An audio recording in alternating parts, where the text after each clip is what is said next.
What's up guys, welcome to my YouTube channel. Kung bago ka lang sa aming channel, pakipindot ng subscribe, then pakipindot na rin ang notification bell para lagi kang updated sa mga bagong ina-upload namin. So bago natin umpisa ng mga eksenang to, intro, pasok.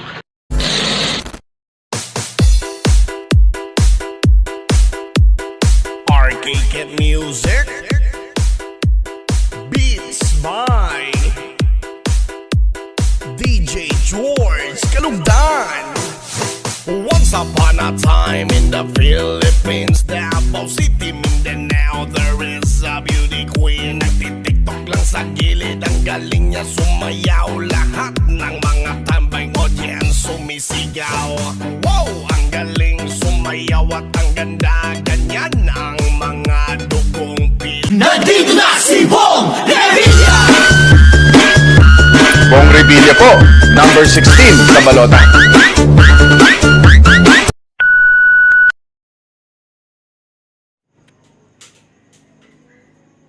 What's up guys, welcome to my YouTube channel. Sa video nga palang ito, ipaprank ko si Mrs. Ito yung tinatawag na cigarette prank. At sa mga oras na ito, pinag-iisipan ko kung paano ko isi-set up itong prank na ito. At dito nga, nilabas ko na yung sigarilyo na gagamitin ko sa kanya. Ito yung sigarilyo na gagamitin ko para i-prank siya.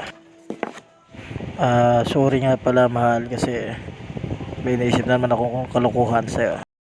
Bali nga pala sa episode na ito, nag voice cover na lang ako para hindi nila mahalata kung anong binabalak kong gawin. Sorry asawa kasi may nabalak na naman ako sa'yo.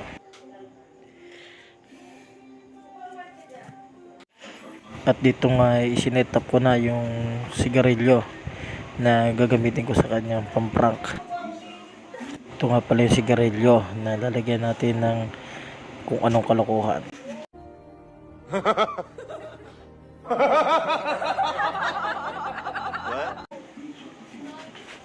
At dito nga pala ay nagsiset up na ako para sa kanya.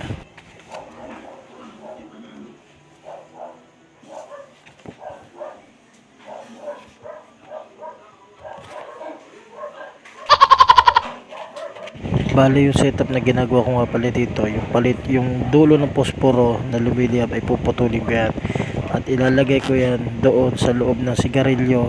Yan, yung nasa loob niyan ay aking tatanggalin at ilalagay ko sa loob ng sigarilyo yung laman ng palito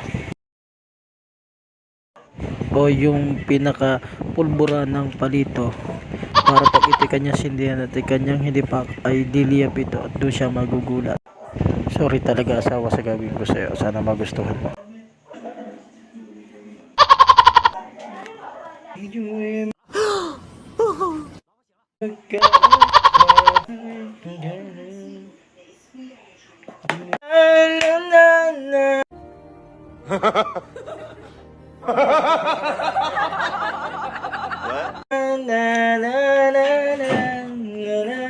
At dito nga ay natapos ko na ang aking kalokohan sa sigarilyo na gagamitin ko para kay asawa.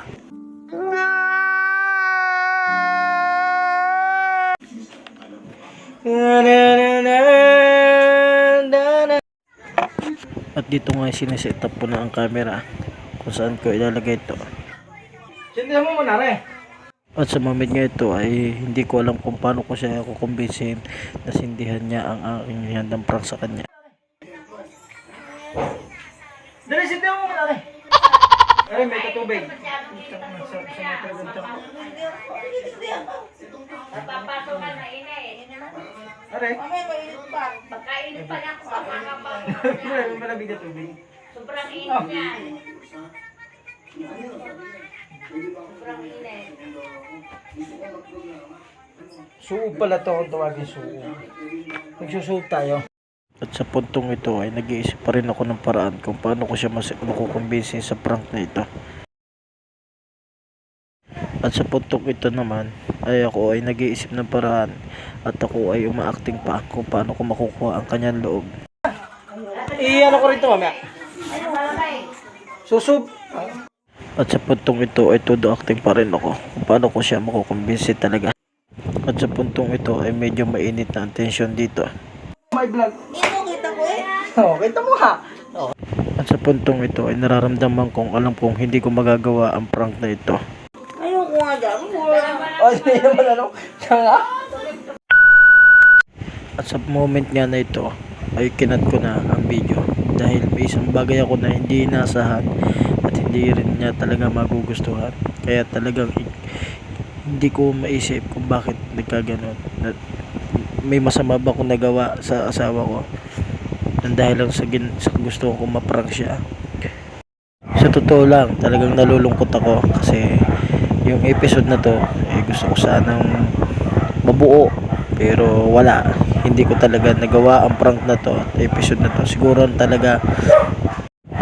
ng mga oras na yon wala siya sa mood kaya hindi natin nagawa yung prank para sa kanya. So nakakalungkot man, alam ko pang pilitin at ipilit yung gusto kong mangyari. So guys, talagang itinigil ko na. Nakakalungkot man, paulit-ulit ko sinasabi nga nalulungkot, wala akong magagawa. Kaya ako ngayon napapaisip tuloy kasi marami pa naman akong binabalak na prank para sa kanya. So hindi ko alam kung paano ko siya makukumbinsi o paano natin siya mapaprank kasi nga sa nangyari na to. Tsaka actually aminin ko nung time na yun na may pangyayari din talaga na nag-walkout ako kasi ilang oras kong pinag-isipan at pinagandaan yung prank na yun sa kanya, pero nauwi lang sa ganon. Nakakalungkot man talaga, kahit ako nalulungkot talaga na sobra. So yun guys, hanggang dito na lamang po. Maraming salamat po sa inyo. Pasupport na lang po ng aming YouTube channel. Maraming salamat po sa inyo. Thanks for watching. Maraming salamat sa inyong panonood. At sa mga Arcade hindi music. pa nagsusubscribe sa aming YouTube channel, Mine. mag-subscribe na kayo. DJ Peace out. George Kalugdan. Once upon a time in the Philippines, Davao City, Mindanao, there is a beauty queen. Nagtitiktok lang sa gilid, ang galing niya sumayaw. Lahat ng mga tambay audience sumisigaw. Wow, ang galing sumayaw at ang ganda.